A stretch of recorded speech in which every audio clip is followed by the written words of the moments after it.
Here we have the BMW 320d Touring Xdrive. Let's jump inside and see how it drives.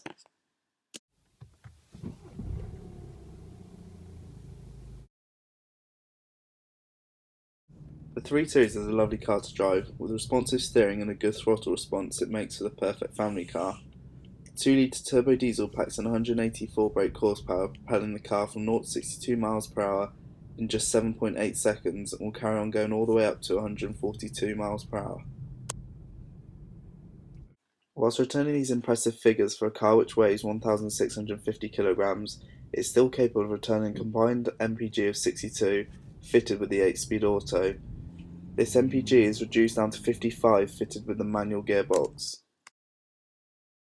The optional extra of the 8-speed auto is fantastic. With smooth shifts and the capability of taking control via the paddles on the steering wheel gives the driver the sporting feel. Changing the car's dynamics sharpens up the throttle response and makes the steering slightly heavier.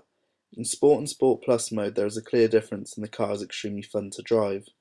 The cabin is a lovely place to be with plenty of soft touch materials and gadgets to keep you entertained. With plenty of adjustment in both the steering and seat, you won't struggle to find the perfect seating position for you.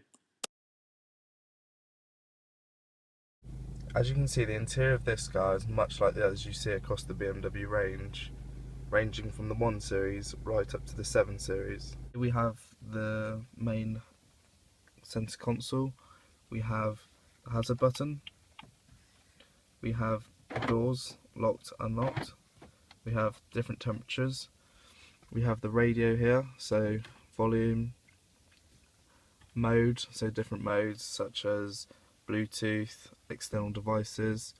This is for the car's internet. You can mute and unmute by pressing that in. We've got 1 to 8 for your presets, change track, eject CD.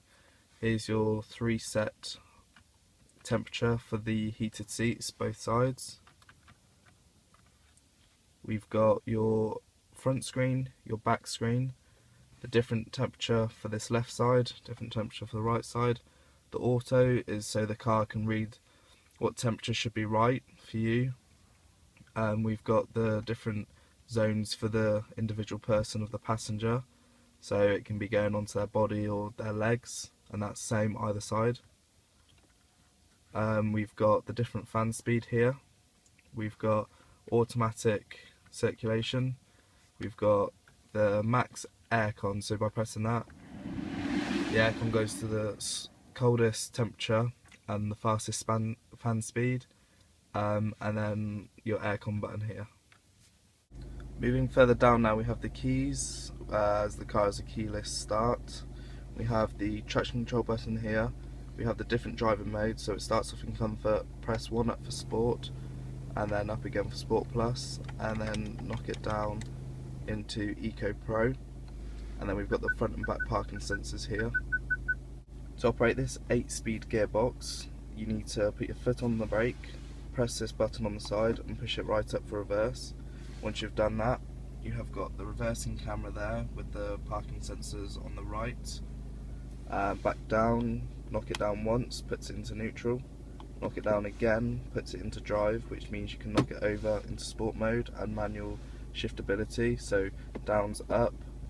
And then to go up the gearbox you press down, and you can also do that by using the paddles either side of the steering wheel.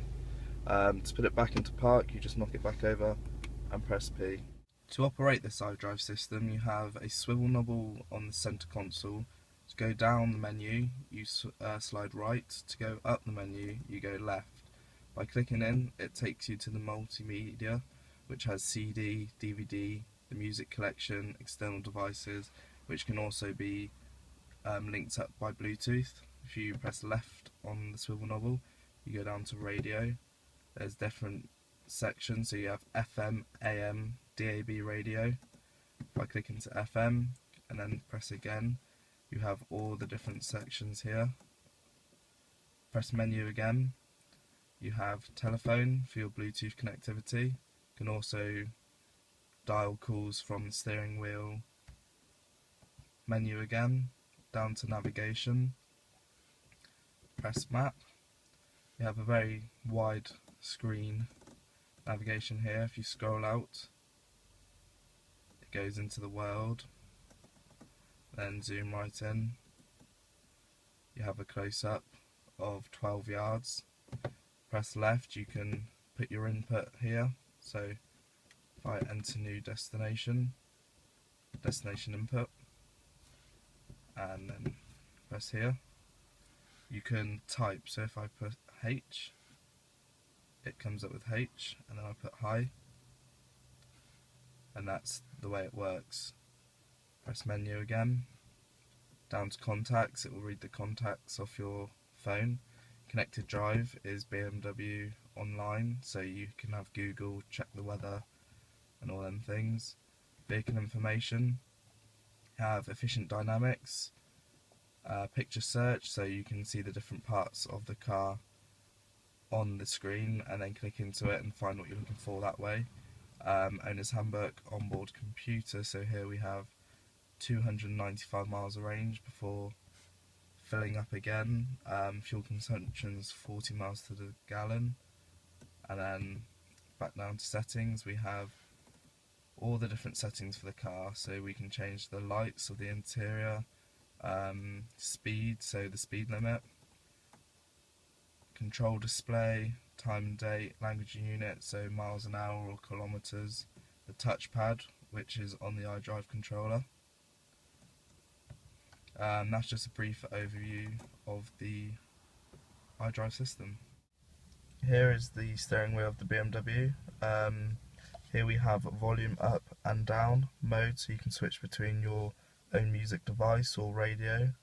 Here we have a swivel knob, so you can activate the instrument cluster up on the display there. We've got phone, so you can ring people, and voice control. The voice control feature of this car works like this, by pressing the button. Navigate me to London. Processing your input.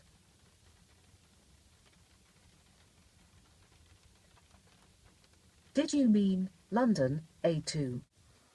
On this side we have limit, so when you're driving and the speed limit's 30, you press that and the car won't go any further or faster, but if you press down hard on the accelerator, it will automatically override this system. Here's the cruise control, and here's the speed control for the cruise control.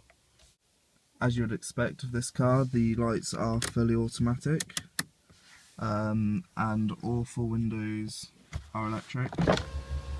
The wing mirrors automatically fold in also.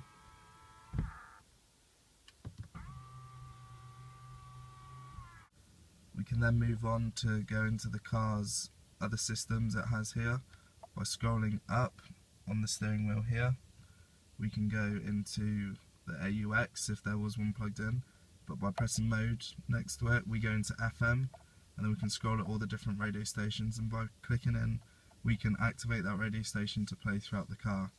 Like I've said before, we've got the paddle shifters here, we've got the automatic wipers here and the wiper controls for back and front, and on this left stalk here we have the wiper, the indicators, so pressing one down does automatic 3, pressing all the way down keeps it on, and then by pressing down again turns it off. This little button here, this is the automatic headlights, so if there's a car coming towards you whilst you have your headlights on, they'll automatically dim for you. To the right in the rev counter we have the P, so if I start that up here, P stands for park. If I just go down to drive, it goes into drive, into neutral, into reverse, back down to drive, lock it over, sport, and then by pressing the paddle it means it goes into manual.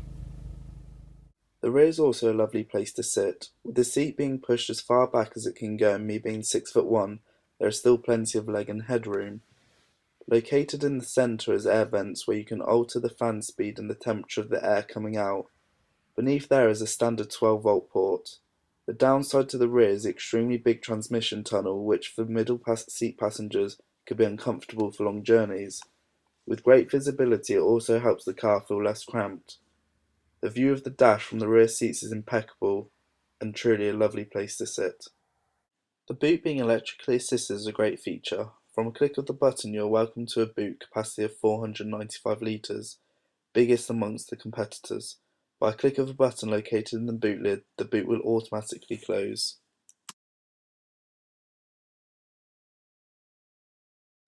Thanks for watching.